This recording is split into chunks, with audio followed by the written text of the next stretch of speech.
Big boss ಮುಗಿದ್ಮೇಲೆ ಈ ಮನೆಯವ್ರ ಬಗ್ಗೆ ಏನು ಮಾತಾಡೋದು ಬೇಡ ಅಂದ್ಕೊಂಡಿದ್ದೆ. ಇವಾಗ ಆಚೆ ಮಾತಾಡ್ತಾ ಇರೋದು ನೋಡಿ ಬೇಜಾರು ಆಯಿತು, ಕೋಪನೂ ಬಂತು. ಇದ್ರ ಬಗ್ಗೆ ಮಾತಾಡಲೇಬೇಕು ಅಂದ್ಬಿಟ್ಟು ವಿಡಿಯೋ ಮಾಡ್ತಾ ಇದ್ದೀನಿ. ಬಿಗ್ ಬಾಸಲ್ಲಿ ನಿಮ್ಮ ಆಟ ಆಡಿದ್ರಿ, ಇನ್ನು ಆಚೆ ಬಂದಮೇಲೆ ಆಟ ಆಡೋದೇನು ಬೇಕಾಗಿಲ್ಲ. ಲಾಸ್ಟ್ ಆಗ್ತಾ ಆಗ್ತಾ ಗಿಲ್ಲಿ ಜೊತೆ ಅಶ್ವಿನಿ ಎಷ್ಟು ಚೆನ್ನಾಗಿದ್ರು. ಇದನ್ನು ನೋಡಿ ಅನ್ನಿಸ್ತು ಗಿಲ್ಲಿ ಮೇಲೆ ಅಶ್ವಿನಿ ಮನಸ್ಸಲ್ಲಿ ಏನೂ ಇಟ್ಕೊಂಡಿಲ್ಲ ಅಂದ್ಬಿಟ್ಟು. ಇಷ್ಟ ಆಯಿತು. ಆದ್ರೂ ಗಿಲ್ಲಿ ಅಶ್ವಿನಿ ಅವ್ರ ಕೊನೆವರೆಗೂ ನಂಬಲೇ ಇಲ್ಲ. ನಾವು ಅಂದ್ಕೊತಾ ಇದ್ವಿ ಯಾಕೆ ಅಷ್ಟು ಚೆನ್ನಾಗಿದ್ರು ಅಶ್ವಿನಿ ಗಿಲ್ಲಿ ನಂಬ್ತಾ ಇಲ್ಲ ಅಂದ್ಬಿಟ್ಟು. ಆದರೆ ಇವಾಗ ಗೊತ್ತಾಯ್ತು ಏನಕ್ಕೆ ಅಂದ್ಬಿಟ್ಟು. ಅಶ್ವಿನಿ ಅವರು ಗಿಲ್ಲಿ ಗೆದ್ದಾಗ ಒಂದು ಮಾತು ಹೇಳ್ತಾರೆ, ನಮ್ಮ ಅತ್ತೆ ಮಗ ಖುಷಿ ಆಯಿತು ಅಂತ ಹೇಳ್ತಾರೆ. ಬಡವ್ರ ಮಕ್ಕಳು ಗೆಲ್ಲಬೇಕು ಅಂದರೆ ಗಿಲ್ಲಿ ಬಡವನ ಅಂತ ಹೇಳ್ತಾರೆ. ನಿಜವಾಗ್ಲೂ ಬಡವ ಬೇರೆ, ಬಡವನ ಥರ ಗೆಟಪ್ ಹಾಕ್ಕೊಂಡು ಬದುಕೋದು ಬೇರೆ ಅಂತಾರೆ. ಅದನ್ನು ಸ್ಟ್ರಾಟಜಿ ಕಾರ್ಡಾಗಿ ಬಳಸಬಾರ್ದು ಅಂತಾರೆ. ಇನ್ನೊಂದು ಇಂಟರ್ವ್ಯೂ ಬಂದು ಹೇಳ್ತಾರೆ, ಬಡವರಾಗಿ ಬಡವ್ರನ್ನೇ ಕರ್ಕೊಂಬನ್ನಿ ಅಂತಾರೆ, ಅಂಥವ್ರಿಗೆ 50 ಲಕ್ಷ ಕೊಡಿ ಅಂತಾರೆ. ನಿಮ್ಮ ಮನಸ್ಸಲ್ಲಿ ಇಷ್ಟೆಲ್ಲ ಇದ್ದರೆ ಯಾಕೆ ಗಿಲ್ಲಿಗೆ ಗೆದ್ದಿದ್ದು ಖುಷಿ ಆಯಿತು, ಗಿಲ್ಲಿಗೆ 50 ಲಕ್ಷ ಬಂದಿದ್ದು ಖುಷಿ ಆಯಿತು ಅಂತ ಯಾಕೆ ಹೇಳ್ಕೊಂಡ್ರಿ? ಅಲ್ಲಿನೂ ಅದೇ ಮಾತೇ ಹೇಳ್ಬೇಕಾಗಿತ್ತು. ಇವಾಗ ಗಿಲ್ಲಿ ಯಾವತ್ತಾದರೂ ನಾನು ಬಡವ ಅಂದ್ಬಿಟ್ಟು ಹೇಳ್ಕೊಂಡವನ? ಅವ್ನಿಗಿಷ್ಟ ಬಂದಂಗೆ ಅವ್ನು ಬಟ್ಟೆ ಹಾಕ್ಕೊಳ್ತಾ ಇದ್ದ. ಇವಾಗ ಶ್ರೀಮಂತರು ಬನೀನು ಹಾಫ್ ಪ್ಯಾಂಟ್ ಹಾಕ್ಕೊಳಲ್ವಾ? ಮತ್ತು ಅವರು ಬಡವರಂತ ತೋರಿಸ್ಕೊಳಕ್ಕೆ ಆ ಥರ ಗೆಟಪ್ ಹಾಕ್ಕೊತಾರಾ? ವೀಕೆಂಡ್ ಬಂದರೆ ಎಲ್ರಿಗಿಂತ ಚೆನ್ನಾಗಿ ಗಿಲ್ಲಿನೂ ರೆಡಿ ಆಗ್ತಾ ಇದ್ನಲ್ಲ ಅಂದ್ಬಿಟ್ಟು. ಅಶ್ವಿನಿ ಅವ್ರು ಯಾವಾಗಲೂ ಮೇಕಪ್ ಹಾಕ್ಕೊಂಡು ಚೆನ್ನಾಗಿ ಡ್ರೆಸ್ ಮಾಡ್ಕೊಂಡೇ ಇರ್ತಾಯಿದ್ರು ಮನೆಯಲ್ಲಿ. ಅವರೂ ನಾರ್ಮಲ್ ಡ್ರೆಸ್ ಹಾಕ್ಕೊಂಡಿರೋದು ನಾವು ನೋಡಿದ್ದೀವಿ. ಮತ್ತು ಗಿಲ್ಲಿನ ಬಡವನ ಥರ ನಾಟಕ ಆಡಿದ್ನು ಅಂತ ಹೇಳಿದ್ರಲ್ಲ, ಅವನು ಎಲ್ಲೂ ನಾನು ಬಡವನು ನಾನು ಗೆಲ್ಲಿಸ್ರಿ ಅಂದ್ಬಿಟ್ಟು ಎಲ್ಲೂ ಹೇಳ್ಕೊಂಡಿಲ್ಲ. ಅವ್ನು ಹೊರಗಡೆ ಹೆಂಗಿದ್ನೋ ಗಿಲ್ಲಿ ಅದೇ ರೀತಿ ಒಳಗಡೆನೂ ಇದ್ದ. ಇವಾಗ ನೀವು ಫಸ್ಟ್ ಬಂದಾಗ ಯಾವ ರೀತಿ ಇದ್ರಿ, ಆಮೇಲೆ 2.0 ಅಂದ್ಬಿಟ್ಟು ಒಳ್ಳೆಯವರಾಗೋದಕ್ಕೆ ಪ್ರಯತ್ನ ಪಟ್ರಿ. ಅಂದರೆ ನಿಮ್ಮ ವ್ಯಕ್ತಿತ್ವ ಬಿಟ್ಟು ಇದು ಜನರಿಗೆ ಮೋಸ ಮಾಡಿದಲ್ವ ಇದು? ನಿಮ್ಮ ನಿಜ ಗುಣನ ಮುಚ್ಚಿಟ್ಕೊಂಡು ನೀವು ಯಾಕೆ ಬೇರೆ ಥರ ತೋರಿಸ್ಕೊಂಡ್ರಿ ಜನಗಳಿಗೆ?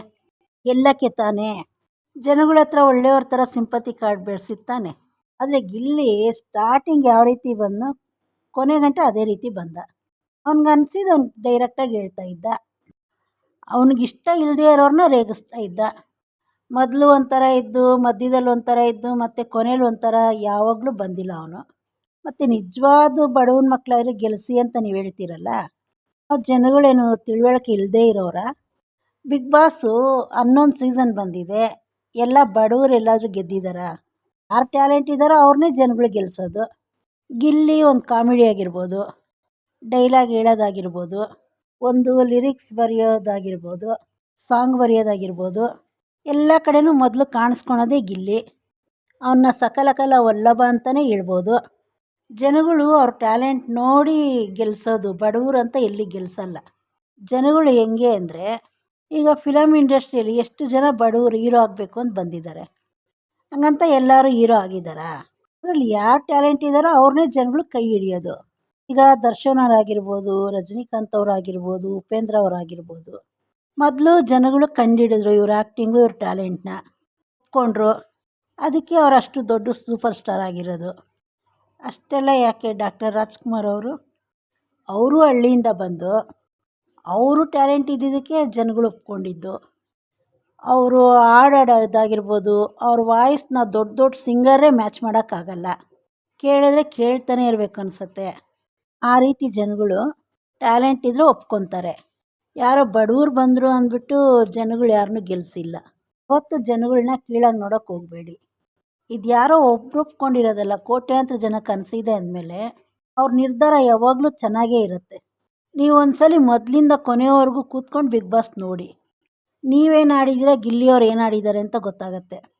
ಗಿಲ್ಲಿ ಒಬ್ರ ಹತ್ರ ಕೂತ್ಕೊಂಡು ಅವರು ಇವ್ರ ಬಗ್ಗೆ ಯಾವತ್ತೂ ಮಾತಾಡಿಲ್ಲ. ಅವನು ಒಳ್ಳೆ ವ್ಯಕ್ತಿತ್ವ, ಅವ್ನ ಟ್ಯಾಲೆಂಟು, ಅದನ್ನು ನೋಡಿ ಜನಗಳು ಗಿಲ್ಲಿನ ತಂದಿರೋದು. ಕೋಟ್ಯಾಂತರ ಜನ ಗಿಲ್ಲಿನ ಹೃದಯದಲ್ಲಿ ಇಟ್ಕೊಂಡಿದ್ದಾರೆ. ನನಗೆ ಇವಾಗ ಗೊತ್ತಾಯಿತು ಗಿಲ್ಲಿ ಕೊನೆಯವರೆಗೂ ಏನಕ್ಕೆ ನಿಮ್ಮನ್ನು ನಂಬಿಲ್ಲ ಅಂತ. ಜನಗಳು ಏನಕ್ಕೆ ನಿಮ್ಮನ್ನು ಫಸ್ಟು ತಗೊಂಬಂದಿಲ್ಲ ಅಂದರೆ ಇದೇ ಕಾರಣಕ್ಕೆ. ಇವಾಗ ಆಚೆ ಗಿಲ್ಲಿ ಬಂದ ಒಬ್ಬರ ಬಗ್ಗೆ ಆದರೂ ಕೆಟ್ಟದ್ದು ಮಾತಾಡಿದಾನ? ಅದು ಬಿಗ್ ಬಾಸಲ್ಲಿ ಅಷ್ಟೇ, ಆಚೆ ನಾವೆಲ್ಲ ಚೆನ್ನಾಗೇ ಇರ್ತೀವಿ ಅಂದ. ಆದರೆ ನೀವು ಗಿಲ್ಲಿ ಬಡವನಲ್ಲ, ನಿಜವಾದ ಬಡವನ ಗೆಲ್ಲಬೇಕು ಹಾಗಂದ್ಬಿಟ್ಟು ಗಿಲ್ಲಿ ನೋಡಿ ನಿಮ್ಗೆ ಸಹಿಸೋಕ್ಕಾಗ್ತಾ ಇಲ್ಲ. ಇದರಲ್ಲೇ ಗೊತ್ತಾಗತ್ತಲ್ವ ಜನಗಳು ನಿಜವಾದ ವ್ಯಕ್ತಿತ್ವನ ಗೆಲ್ಲಿಸೋದು ಅಂದ್ಬಿಟ್ಟು. ಇನ್ನು ಬಿಗ್ ಬಾಸ್ ಮುಗೀತು, ಇನ್ನು ಇಲ್ಲಿಗೆ ಬಿಟ್ಬಿಡಿ. ಇನ್ನೂ ಮನಸ್ಸಲ್ಲಿ ಇಟ್ಕೊಂಡು ಅವರು ಇವ್ರ ಬಗ್ಗೆ ದ್ವೇಷ ಸಾಧಿಸಬೇಡಿ. ನಾನು ವೀಡಿಯೋ ಮಾಡೋದು ಬೇಡ, ಬಿಗ್ ಬಾಸ್ ಬಗ್ಗೆ ಮಾತಾಡೋದೇ ಬೇಡ ಅಂದ್ಕೊಂಡೆ.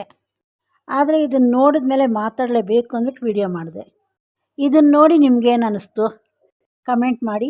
ಚಾನಲ್ ಎಲ್ಲರೂ ಸಬ್ಸ್ಕ್ರೈಬ್ ಮಾಡ್ಕೊಳ್ಳಿ.